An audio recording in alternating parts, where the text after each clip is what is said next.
Šiandien svečiuojamės Rokiškio kultūros centre ir kalbiname šios įstaigos vadovą Eriką Druskiną. Sveiki. Sveiki. Artėja šventos Velykos, o po jų balandžio 3 dieną Rokiškio kultūros centras organizuoja Atvelykio šventę. Taigi, kaip užbaigs rokiškėnai Velykinę savaitę?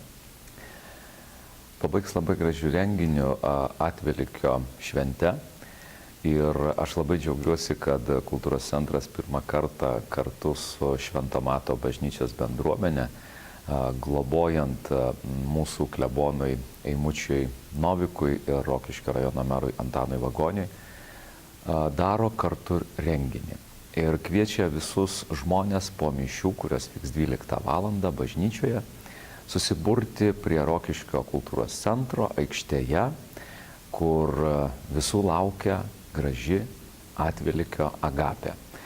O tai reiškia, kad tai bus tokia bendrystės vaišės tokios ir pabuvimas kartu.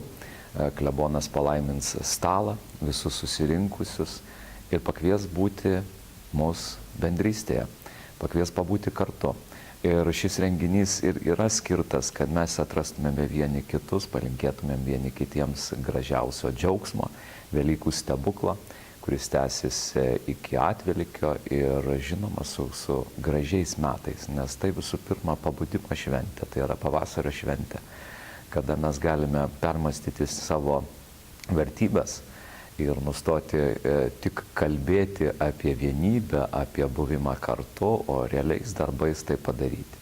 Ir dėl to visa bendruomenė, miesto, rajono, mūsų svečiai yra kviečiami būti šiame renginyje, prisijungti prie to simbolinio stalo, atsinešti išsikepus pyragą, sausainius, kitų skanėstų.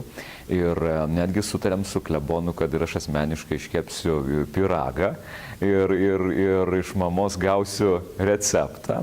Taigi toks bus gražus pavyzdys ir aš tikiuosi, kad mes gražiai pabūsime kartu, visų lauks įvairių žaidimai su margučiais, įvairios pramogos, folkloro kolektyvai, kitos linksmybės ir filmas religinė tematika apie vieną paveikslą.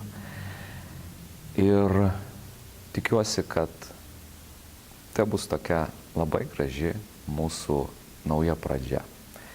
Nelaukiant Kalėdų stebuklo, o sulaukus Atvelykio, kada mes pabūsime gražioje bendrystėje.